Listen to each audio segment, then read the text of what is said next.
আমাদের সবার বাসায় এখন কম বেশি অ্যালোভেরা গাছ আছে। তবে যে কোনো সময়ে যেভাবেই আপনি যত্ন নেন না কেন, এই পাতা হলুদ হয়ে যাওয়া এবং বর্ণহীন হয়ে যাওয়া এর মধ্যে কিন্তু এই সমস্যার মধ্যে আপনাকে পড়তেই হবে। এতে দুশ্চিন্তার কিছু নেই। শুধুমাত্র খুব অল্প একটু সহজ পদ্ধতি যদি আপনি একটু ফলো করেন তাহলেই দেখবেন আপনার গাছগুলো এমন সতেজ হয়ে উঠবে মাত্র 2 থেকে 3 দিনেই। আর আজকে সেটাই দেখানোর চেষ্টা করব। প্রথমে রিকোয়েস্ট করব ভিডিওটি টেনে না দেখে শেষ পর্যন্ত দেখবেন। আসসালামু আলাইকুম, welcome back to my channel tips and tricks with Nasrin. কেমন আছেন সবাই? আশা করছি যে যেখানে আছেন ভালো আছেন, সুস্থ আছেন। এখানে যে গাছটি আপনারা দেখতে পাচ্ছেন এই গাছটির অবস্থা দেখুন, একেবারে পাতাগুলো শুকিয়ে গেছে নিচের দিকে, আর যে সবগুলো পাতা রয়েছে একেবারে হলুদ হয়ে গেছে। ছোট ছোট এখানে চারা রয়েছে 4 থেকে 5টির মতো, সেই চারাগুলোর অবস্থা অনেকটাই খারাপ হয়ে গেছে। গাছের অবস্থা এমন হওয়ার প্রধান কারণ হচ্ছে যদি আপনি একেবারে সূর্যের মধ্যে সারা দিন রেখে দেন, একদম ভীষণ তাপমাত্রা, আর যেখানে বসিয়ে রাখছেন সেখানেও তাপমাত্রা অনেক বেশি, তাহলে কিন্তু এই গাছটি হলুদ হয়ে যাবে। দ্বিতীয়ত আপনারা ঠিকমতো পানি দেন নাই, হয়তো পানি না দেওয়ার কারণেই গাছটির অবস্থা এমন হয়ে যেতে পারে। তৃতীয়ত, গাছের যে মাটিগুলো রয়েছে সেই মাটির মধ্যে পর্যাপ্ত পরিমাণ তার খাদ্য নাই, নিউট্রিশন নাই বা পুষ্টি পাচ্ছে না, তখনই কিন্তু গাছের অবস্থা এমন হয়ে যাবে। পাতাগুলো দেখুন একেবারে হেলে পড়ে গেছে, আর পাতার মধ্যে এক ফোঁটা পরিমাণ জেল নাই। যে পাতাগুলো একেবারে জেলেই ভর্তি থাকে সেই পাতাগুলো হয়ে গেছে একেবারে রাবারের মতো। এজন্য আপনাকে প্রথমে যে কাজটি করতে হবে, গাছের মধ্যে যতগুলো পাতা একেবারে শুকিয়ে গেছে সেই পাতাগুলোকে আপনাকে ধীরে ধীরে আলাদা করে ফেলতে হবে। কারণ এই শুকনো পাতাগুলো যদি গাছের মধ্যে থেকে যায় আর এগুলো মাটির সংস্পর্শে লাগে, তখন কিন্তু গাছের মধ্যে কালো কালো দাগ আক্রমণ করা শুরু করে দিবে। আর এতে করে গাছের মধ্যে ফাঙ্গাস বা ছত্রাক আক্রমণ করবে, করার ফলে কালো দাগ দেখা দিবে, আর এতে ধীরে ধীরে গাছগুলোর যে পাতাগুলো রয়েছে সেগুলো জেল খেয়ে ফেলে একেবারে শুকিয়ে আসবে। আপনি যখন যত্ন নেবেন, যত্ন নেওয়ার সময় যখন আপনি গাছের মধ্যে নানা প্রকারের সার ব্যবহার করবেন, আবার পানি দিবেন, দেখবেন গাছের চেহারা এত সুন্দর হয়ে উঠবে। আবার যে শুকনো পাতাগুলো রয়েছে এগুলোও কিন্তু অর্ধেকটা পরিমাণ সার খেয়ে ফেলবে, তারপরেও কিন্তু এই পাতাগুলো থেকে আপনি জেল পাবেন না, যেরকম শুকনো সেরকমই থাকবে। তো এ কারণে যে কাজটি করতে হবে, যেন গাছটি পরিপূর্ণভাবে সবগুলো উপাদান এমনভাবে শোষণ করে নেয় যেন গাছটি সতেজ হয়ে উঠতে পারে। আর যে পাতাগুলো থাকলে গাছের মধ্যে অসুবিধা হবে সেই পাতাগুলো রাখার বা দরকার কি। এটা মোটামুটি আমি গাছ থেকে সবগুলো পাতা একদম ছড়িয়ে নিলাম, আর গাছটি মোটামুটি কমপ্লিট করে ফেললাম। যে টবের মধ্যে বা পটের মধ্যে আপনার গাছটি থাকবে সেই পট বা টব থেকেই আপনাকে গাছটি তুলে নিতে হবে। তুলে আবার সেই টবে বা পটের মধ্যে লাগিয়ে দিবেন। যেহেতু আমার ওই গাছটি একেবারে একটি প্লাস্টিকের ব্যাগের মধ্যে ছিল আর সেটির অবস্থা অনেকটা খারাপ হয়ে গেছে, এজন্য আমি চেষ্টা করতেছি অন্য আরেকটি পটের মধ্যে লাগিয়ে নিতে। এটা করার কারণ হচ্ছে আপনার গাছের মধ্যে কোনো প্রকারের নিউট্রিশন নাই, সেই মাটির মধ্যে যে জৈব সার বা কম্পোস্ট সারের যে উপাদানগুলো পাবে গাছটি ভালোভাবে সতেজ হয়ে উঠবে, সেই উপাদানগুলো একদমই নেই। এ কারণে আপনাকে এই গাছের যে মাটিগুলো রয়েছে নতুন করে আবার লাগিয়ে দিতে হবে। এই পটের মধ্যে যেহেতু আমার নিচের দিকে অনেকগুলো ছিদ্র করে দেয়া আছে, তো যখন পানি নিষ্কাশনের ব্যবস্থা করতে হয়, যেমন যদি আপনি পানি ঠিকঠাক মতো গাছে দেওয়ার পরে গাছের মাটিগুলো থেকে যদি পানি বের না হয়ে যায় তাহলে কিন্তু সমস্যা হয় যে গাছটি পচে যায়। তো এই কারণে আমি নিচের দিকে কিছু কলার খোসা একেবারেই দিয়ে দিয়েছি শুকনোগুলো, যেন পানিটা যাবে ঠিকই গাছটি শোষণ করে নিবে। আর যদি আমি ছিদ্রগুলোর নিচে একেবারে ডিরেক্টলি মাটি দিয়ে দিই, তখন মাটিগুলো এমনভাবে চেপে যায় যেন পানি একেবারেই বের হয়ে যেতে পারে না।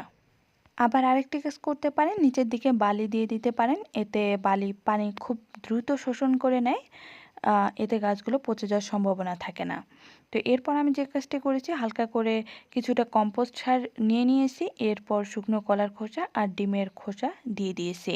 এরপর যে প্লাস্টিকের ব্যাগের মধ্যে মাটিগুলো ছিল সেগুলো মাটি আবার আমি ওই পটের মধ্যেই দিয়ে গাছটি লাগিয়ে দিব। এই ব্যাগের মধ্যে যে মাটিগুলো ছিল, একটু মাটিগুলোর দিকে আপনারা একটু লক্ষ্য করে দেখুন যে মাটিগুলো একদম পুরোপুরি স্যাঁতসেঁতের মতো রয়ে গেছে। তারপরেও কিন্তু যে কম্পোস্ট সার যদি পরিমাণ মতো থাকতো তাহলে কিন্তু কালো কালো রং হয়ে যেত মাটিগুলোর, বা সেরকম থাকতো।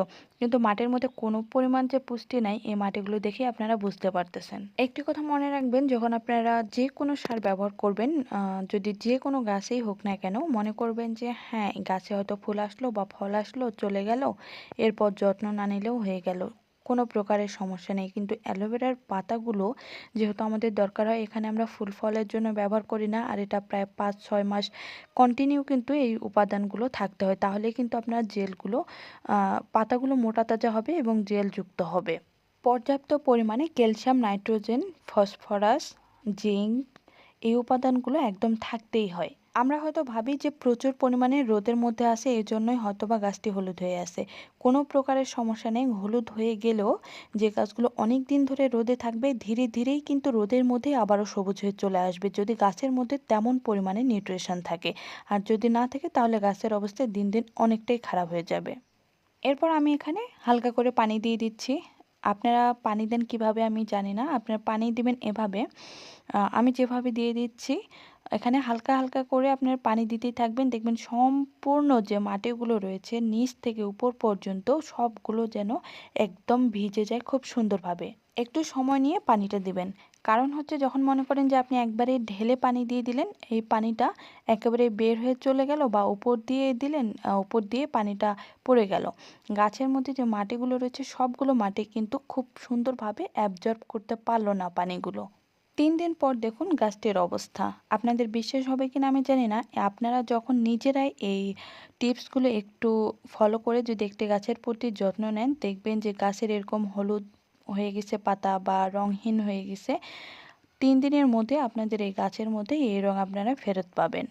এখানে আমি একটু আপনাদেরকে দেখিয়ে দেই। প্রথমে যে পাতাগুলো আমি আপনাদের হাত দিয়ে ধরে দেখিয়েছিলাম, সেই পাতাগুলো একেবারেই হেলে দুলে পড়ে যাচ্ছিল, এমন একটি অবস্থা। এখন পাতাগুলো দেখুন কতটা পরিমাণে টাইট হয়ে গেছে এবং উপরের দিকেই উঠে আসছে। আগে পাতাগুলো ছিল নিচের দিকে। আর হলুদ অংশ যেটি রয়েছে সেটি ধীরে ধীরে অর্ধেকটা পরিমাণ একেবারে আগার দিকে চলে গেছে, আর সেটি ধীরে ধীরে চলে যাবে। আর পাতাগুলো যে হাত দিয়ে ধরলেই মনে হচ্ছে যেন রাবারের মতো মনে হচ্ছিল, এখন কিন্তু আর সেই রাবারের মতো মনে হবে না। এখন পাতাগুলোকে ধীরে ধীরে টাইট মনে হবে। এই ছিল 3 দিনের মতো আপডেট। আমি আরেকটি জিনিস খেয়াল করেছিলাম, সেটি হচ্ছে যে আমি কয়েকদিন পর এই ভিডিওটি আপলোড করব, 15 বা 20 দিন পরে এই গাছটি রেখে যখন গাছটি পরিপূর্ণভাবে একটু জেলযুক্ত হবে পাতাগুলো আমি আপনাদেরকে দেখিয়ে দিব। কিন্তু আপনারা অনেকেই বারবার কমেন্ট করতেছিলেন যে আপু আপনাদের সবার গাছগুলোর এই অবস্থা হয়ে গেছে, কিভাবে যত্ন নেবেন। চিন্তা করলাম যে আমি তাহলে ওয়েট না করে আপনাদেরকে দেখিয়ে দিই। এদিকে আমার গাছটিরও অবস্থা ততটা ভালো হোক, আমি চেষ্টা করব আবারও আপনাদেরকে আরেকটি ভিডিও দিয়ে আপডেট জানিয়ে দেওয়ার। ততদিনে আপনারাও আপনাদের গাছগুলোকে এভাবে যত্ন নিন, দেখবেন ইনশাল্লাহ আপনার গাছগুলো আবার সুন্দর হয়ে সতেজ হয়ে ফিরে আসবে। যে হলুদ অংশগুলো রয়েছিল আমি কিন্তু চাইলে কেটে দিতে পারতাম, এই পাতার অর্ধেকটা করে আগার দিকে কিন্তু দেইনি, কারণ সেগুলো জেলযুক্ত হয়ে যাবে, একদম এই পাতাগুলো পরিপূর্ণভাবে জেলে ভরে যাবে। আর সেগুলো নিয়ে আমি আপনাদেরকে ইনশাল্লাহ সামনে ভিডিও দিব। আজকে এই পর্যন্তই। ভালো থাকবেন সবাই, দেখা হবে আরেকটি নতুন কোনো ভিডিওতে। ততদিনে সুস্থ থাকবেন। আল্লাহ হাফেজ।